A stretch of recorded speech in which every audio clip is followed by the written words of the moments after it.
Friends, thank you for being here today. What if I told you that on Thursday, February 13th, 2026, the chief legal officer of Goldman Sachs, one of Wall Street's most powerful and prestigious investment banks, announced her resignation after revelations that she received luxury gifts from Jeffrey Epstein and called him Uncle Jeffrey in dozens of affectionate emails where she described him as being like having another older brother? And what if I told you that this resignation represents not an isolated incident, but rather the continuation of a systematic collapse of elite professional networks that have spent decades protecting powerful individuals from accountability for their associations with one of the most notorious criminals in modern American history? Catherine Remler's fall from the pinnacle of corporate legal practice to forced resignation illustrates how the ongoing release of Epstein-related documents continues to expose the extent to which prominent figures in finance, politics, and law maintained inappropriate relationships with Epstein long after his conviction for soliciting prostitution from a minor in 2008. Her case is particularly significant because it demonstrates how these relationships operated within the highest levels of American corporate governance, and how institutions like Goldman Sachs actively protected executives whose personal conduct created obvious conflicts of interest and potential legal liability. The timeline of Remler's relationship with Epstein reveals a pattern of deliberate engagement that continued and intensified after his criminal conviction became public knowledge. Remler first met Epstein in 2014, during her transition from serving as White House counsel under President Barack Obama to entering private legal practice with the law firm Latham & Watkins. This timing is crucial because Epstein had already been a registered sex offender for 6 years when Remler began corresponding with him, and his criminal background was widely known within the legal and financial communities where both operated. The emails released by the Department of Justice show that Remler not only maintained contact with Epstein but actively sought to deepen their relationship, despite being fully aware of his criminal history. In one exchange from 2015, Epstein requested legal advice regarding potential representation of Bank Edmond de Rothschild, writing that the bank had a Justice Department problem like every other Swiss bank. Remler not only provided this advice, but ultimately took the bank as a client for Latham & Watkins, creating a direct financial benefit from her association with Epstein. The personal correspondence reveals inappropriate intimacy with a convicted sex offender that extended far beyond professional courtesy. Remler consistently used affectionate language that suggests a level of familiarity inappropriate between any attorney and a convicted sex offender, particularly one whose crimes involved the exploitation of minors. When Epstein sent her expensive gifts, she responded with messages like, "So lovely and thoughtful, thank you to Uncle Jeffrey." The exclamation points and familiar address reveal someone who was not merely maintaining a professional relationship, but actively cultivating a personal friendship. The gifts themselves represent a clear violation of professional ethics and corporate governance standards. During her time at Latham & Watkins, Remler received multiple expensive presents from Epstein, including Hermes handbags, Fendi purses, spa treatments, Bergdorf Goodman gift cards, flowers, and even a fur coat.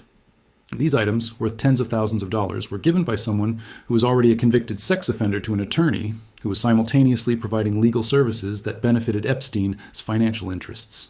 Wall Street firms, including Goldman Sachs, maintain strict policies regarding gifts between employees and clients or business associates, precisely because such arrangements create conflicts of interest and potential exposure to bribery allegations. Goldman Sachs requires employees to receive pre-approval before accepting gifts from clients, and prohibits acceptance of gifts that could reasonably be seen as influencing professional judgment. Remler's acceptance of expensive luxury goods from Epstein without disclosure to her firm violated these basic ethical standards and created exactly the kind of compromising situation that corporate compliance programs are designed to prevent. When Goldman Sachs hired Remler as chief legal officer in 2020, the firm's leadership was either unaware of her relationship with Epstein or chose to overlook it, despite conducting the kind of thorough background investigation that would normally be required for such a senior position. Either scenario raises serious questions about Goldman's due diligence procedures and risk management practices. If they were unaware of her Epstein connections, it suggests their vetting process was inadequate for identifying obvious reputational risks. If they knew about the relationship and hired her anyway, it suggests they believed her legal expertise outweighed the potential liability of employing someone with compromising personal associations. The institutional response revealed sophisticated corporate damage control tactics designed to protect both the individual and the institution from accountability. When congressional committees first released Epstein-related emails in November 2025, Goldman Sachs spokesman Tony Fratto defended Remler by emphasizing that the correspondence occurred well before Kathy Remler joined Goldman Sachs and describing her as an exceptional general counsel. This defense strategy attempted to create temporal distance between Remler's personal conduct and her corporate responsibilities, as if her willingness to accept gifts from a convicted sex offender became irrelevant once she changed employers. As late as December 2025, Goldman CEO David Solomon continued to express confidence in Rumler, calling her an excellent lawyer with his full faith and backing. This public support persisted even as additional details about her relationship with Epstein became available through ongoing document releases. Only when the volume of correspondence became indefensible and created unmanageable reputational risk did they force her resignation. Her departure statement carefully avoided admitting wrongdoing, framing it as protecting Goldman Sachs' interests rather than acknowledging personal accountability for professional misconduct. Rumler's resignation continues a broader pattern of elite accountability that has emerged as Epstein-related documents continue to be released by congressional committees and the Department of Justice. Brad Karp, chairman of the major corporate law firm Paul Weiss, resigned from his leadership position on February 4th after emails revealed his own extensive correspondence with Epstein. Morgan McSweeney, chief of staff to British Prime Minister Keir Starmer, resigned on February 8th due to fallout from his recommendation that Starmer appoint Peter Mandelson as UK ambassador to the United States, despite Mandelson's well-documented appearances in Epstein files. This accelerating series of resignations demonstrates that the Epstein scandal is not a historical curiosity, but an ongoing crisis that continues to expose the extent to which powerful individuals across multiple countries and sectors maintained relationships with a convicted sex offender. Each resignation reveals new details about how elite professional networks operated to protect members from scrutiny and accountability, even when their personal conduct created obvious risks to institutional reputation and legal compliance. Rumler was listed as backup executor on Epstein's will, a role that would have given her significant authority over his estate and access to information about his financial dealings and personal relationships, demonstrating involvement that goes far beyond normal professional relationships.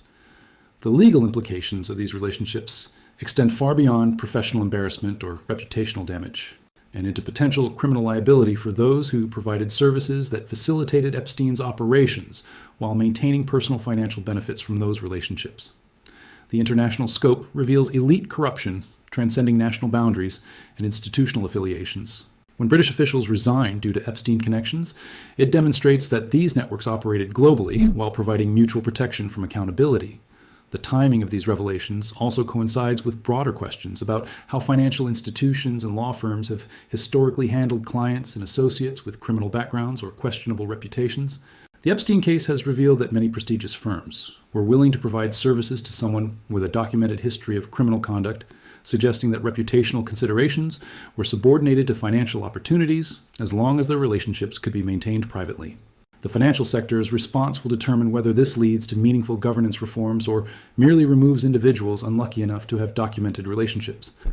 Goldman Sachs faces pressure to demonstrate adequate conflict of interest procedures that can identify and address such relationships before they create institutional liability.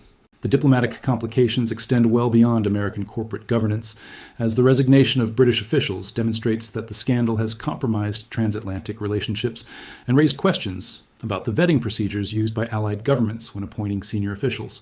The most significant implication is what this reveals about systematic elite protection networks that have operated for decades to insulate powerful individuals from accountability. These were not random relationships, but coordinated systems, providing mutual support while insulating members from accountability for conduct that would destroy the lives of ordinary citizens. Rumler's comfortable use of Uncle Jeffrey suggests she operated within social and professional networks where such relationships were normalized and protected. Friends, as we examine Rumler's forced resignation, we observe the systematic exposure of elite protection networks that have insulated powerful individuals from accountability for decades. The careful documentation through emails and gifts provides a detailed case study in how these networks function through personal relationships, professional benefits, and plausible deniability. The ongoing Epstein document releases have disrupted this system by creating permanent public records of relationships that were intended to remain private forever. When communications show someone describing a convicted sex offender as being like another older brother, maintaining fictional professional associations becomes impossible. The language used in Rumler's emails reveals someone who felt comfortable expressing affection toward a convicted sex offender because she operated within networks where such relationships were protected. But the most troubling aspect is how long these relationships continued without institutional intervention. Goldman Sachs employed someone as chief legal officer for over 5 years, while she maintained documented relationships with Jeffrey Epstein. This reveals either catastrophic due diligence failures or deliberate overlooking of obvious conflicts until public pressure made her position untenable. The legal profession's response is particularly important because attorneys maintain institutional accountability across all sectors of society.